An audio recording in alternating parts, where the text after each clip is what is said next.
A long time ago, a little boy named Usman lived with his mother and father in a small house that was made of wood. A long time ago, एक बहुत अरसा पहले, long मतलब कहते हैं long time, लंबे अरसे को, ago मतलब पहले, a little boy एक छोटा लड़का, named जिसका नाम था उस्मान, lived मतलब रहता था, with his mother अपनी माँ के साथ, and father और अपने बाप के साथ, in a small house एक छोटे से घर में. That मतलब जो के, was था, made of बना हुआ, of wood लकड़ी का. A long time ago, a little boy named Usman. बहुत अरसा पहले एक छोटा सा लड़का था जिसका नाम उस्मान था. Lived रहता था with his mother and father अपने माँ बाप के साथ रहता था. In a small house एक छोटे से घर में. That was made of wood जो कि लकड़ी का बना हुआ था. देखें दोस्तों इसमें सेंटेंस किस तरह बने हैं. A long time ago बहुत अरसा पहले. A little boy named Usman एक छोटा लड़का जिसका नाम उस्मान था. एक सेंटेंस हो गया. उसके साथ दूसरा किस तरह अटैच हुआ.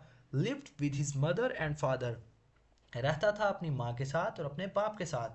Next, in a small house एक छोटे से घर में. That was made of would जो कि लकड़ी का बना हुआ था. किस तरह से छोटे छोटे सेंटेंस को जोड़कर एक बड़ा सेंटेंस बन गया. A long time ago a little boy named Usman lived with his mother and father in a small house that was made of wood. बहुत अरसा पहले एक छोटा लड़का जिसका नाम उस्मान था अपने माँ बाप के साथ एक छोटे से घर में रहता था जो कि लकड़ी का बना हुआ था. उस्मान्स फैमिली वॉज वेरी पुअर. उस्मान्स मतलब उस्मान की, फैमिली कहते हैं घर वालों को या ख़ानदान को. वाज थी, वेरी पुअर बहुत गरीब. Usman's family was very poor. Usman की फैमिली बहुत गरीब थी. हिज मतलब उसका या उसके. फादर बाप. वाज अ वुड कटर एक लकड़हारा था. वुड कटर कहते हैं लकड़हारे को. एंड और हिज मदर उसकी माँ मेड बनाती थी. मेक का मतलब होता है बनाना. मेड मतलब बनाती थी या बनाया करती थी. क्लॉथ्स कपड़े या सिले हुए कपड़े. फॉर के लिए. रिच पीपल अमीर लोगों के लिए. इन द सिटी शहर में. His father was a would cutter उसका बाप जो था एक लकड़हारा था. And his mother made clothes for rich people in the city और उसकी माँ अमीर लोगों के लिए शहर में कपड़े बनाती थी या आप कह सकते हैं कपड़े सिलाई करती थी. Their house was in the middle of a large forest. Their मतलब उनका, उस्मान और उसके पेरेंट्स का. हाउस मतलब घर. वाज था, इन द मिडल दरमियान में, ऑफ अ लार्ज फॉरेस्ट एक बड़ा जंगल. Their house was in the middle of a large forest. उनका घर एक बड़े जंगल के दरमियान में था. इन समर गर्मियों में. The days were long. Days कहते हैं दिनों को. वर थे या होते थे. लॉन्ग लंबे. द डेज वर लॉन्ग गर्मियों में दिन लंबे होते थे. एंड द बर्ड्स और परिंदे. केप्ट सिंगिंग गाते रहना. कीप डूइंग मतलब कोई काम करते रहना. केप्ट डूइंग, केप्ट सिंगिंग गाते रहना या गाते रहते थे. ये पास्ट है. कीप को हम यूज़ करते हैं प्रेजेंट के अंदर. केप्ट सिंगिंग मतलब गाते रहते थे. सॉन्ग्स गाने या गीत. In summer the days were long and the birds kept singing song. गर्मियों में दिन लंबे होते थे और परिंदे गाना गाते रहते थे, गीत गाते रहते थे. बट इन द विंटर लेकिन सर्दियों में. विंटर कहते हैं सर्दियों में या सर्दी के मौसम को. The days were very short. Days दिन. वर मतलब थे, वेरी शॉर्ट बहुत छोटे. बट इन द विंटर सर्दियों में the days were very short. दिन जो थे बहुत छोटे होते थे. एंड द नाइट्स और रातें वर वेरी कोल्ड बहुत ठंडी होती थी. वर थी या होती थी, वेरी कोल्ड बहुत ठंडी. But in the winter the days were very short and the nights were very cold. लेकिन सर्दियों में दिन बहुत छोटे होते थे और रातें बहुत ठंडी होती थी. There was snow everywhere. There मतलब वहाँ. वाज थी या होती थी. स्नो कहते हैं बर्फ को. एवरीवेयर हर तरफ. एवरीवेयर कहते हैं हर जगह या हर तरफ.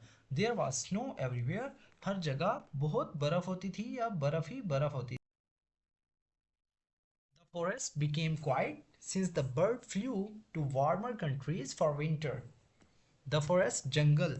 became मतलब बन गया या हो गया. क्वाइट खामोश या सुनसान, सिंस जब से, द बर्ड्स कहते हैं परिंदों को, फ्लू मतलब उड़े या उड़ गए, टू वार्मर कंट्रीज गर्म ममालिक की तरफ, गर्म शहरों की तरफ, फॉर विंटर सर्दियों के लिए या सर्दियां गुजारने के लिए, the forest become quiet since the birds flew to warmer countries for winter. जंगल बहुत सुनसान हो गया जब से परिंदे गर्म ममालिक की तरफ गए सर्दियां गुजारने के लिए। वन विंटर एक सर्दी में, उस्मान गॉट सिक उस्मान बीमार हो गया, गॉट मतलब हो गया, सिक कहते हैं बीमार को। वन विंटर एक सर्दी में, उस्मान गॉट सिक उस्मान बीमार हो गया। His mother made chicken soup and T for him, his मतलब उसकी, मदर कहते हैं माँ को, मेड बनाया, चिकन सूप एंड टी और चाय, फॉर हिम उसके लिए। His mother made chicken soup and T for him, उसकी माँ ने उसके लिए चिकन सूप और चाय बनाई। अ डॉक्टर एक डॉक्टर या एक तबीब, फ्रॉम द सिटी फ्रॉम मतलब से, द सिटी शहर से, अ डॉक्टर फ्रॉम द सिटी शहर से एक डॉक्टर, केम आया, टू सी देखने के लिए या मुआयना करने के लिए, उस्मान को। A doctor from the city came to see Usman, शहर से डॉक्टर उस्मान को देखने के लिए आया। ही वो कौन, डॉक्टर, स्पोक मतलब बात की या बोला, टू हिम उससे, किसे, उस्मान से, फॉर अ वाइल कुछ देर के लिए, एंड और, देन फिर, लुक्ड एट हिम उसकी तरफ देखा। He spoke to him for a while उसने कुछ देर उससे बात की, and then looked at him और फिर उसकी तरफ देखा। देन फिर, he spoke to Usman's mother, then फिर ही स्पोक उसने बात की, टू उस्मान्स उस्मान की, मदर माँ के साथ, एंड फादर बाप के साथ। Then he spoke to Usman's mother and father, फिर उसने उस्मान की माँ उसके बाप के साथ बात की। ही इज़ वेरी सिक ये बहुत बीमार है या वो बहुत बीमार है। ही इज़ वेरी बहुत ज़्यादा, सिक मतलब बीमार है, एंड और, आई डोंट नो मैं नहीं जानता, व्हाट्स रॉन्ग क्या मसला है, व्हाट्स रॉन्ग विद हिम उसके साथ, व्हाट्स रॉन्ग विद हिम उसके साथ क्या मसला है। ही इज़ वेरी सिक वो बहुत बीमार है, एंड आई डोंट नो और मैं नहीं जानता, व्हाट्स रॉन्ग विद हिम उसके साथ क्या मसला है। दिस विंटर इस सर्दी में, मैनी यंग चिल्ड्रन, मैनी मतलब बहुत से, मैनी का वर्ड कहाँ यूज़ करते हैं, जहाँ काउंटेबल चीज़ हो।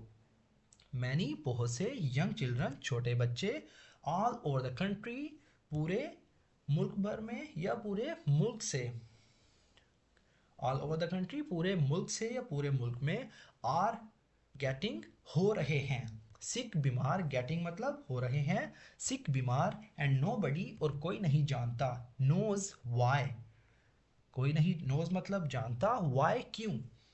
This winter many young children all over the country are getting sick and nobody knows why, इस सर्दी में बहुत से छोटे बच्चे पूरे मुल्क से बीमार हो रहे हैं, पूरे कंट्री से बीमार हो रहे हैं, कोई नहीं जानता कि क्यों, क्या वजह है।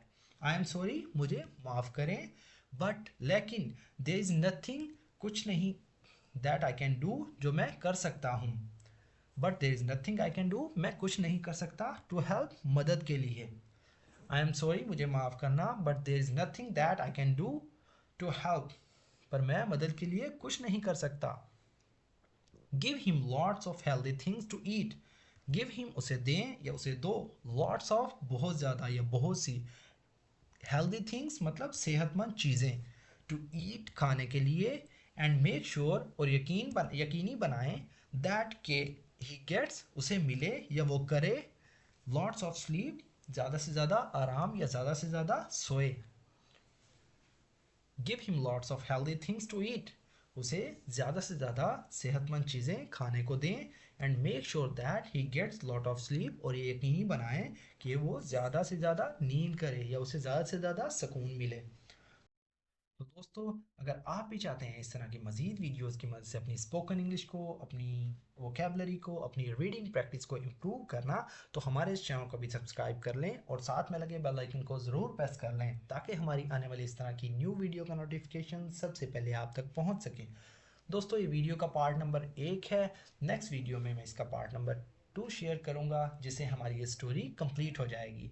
वीडियो ज़्यादा लंबी ना होने की वजह से हमने इसे 2 पार्ट में डिवाइड किया है। सो फ्रेंड्स, अगर आप चैनल पर न्यू हैं तो चैनल को सब्सक्राइब कर लें और हमारे साथ कनेक्ट रहें।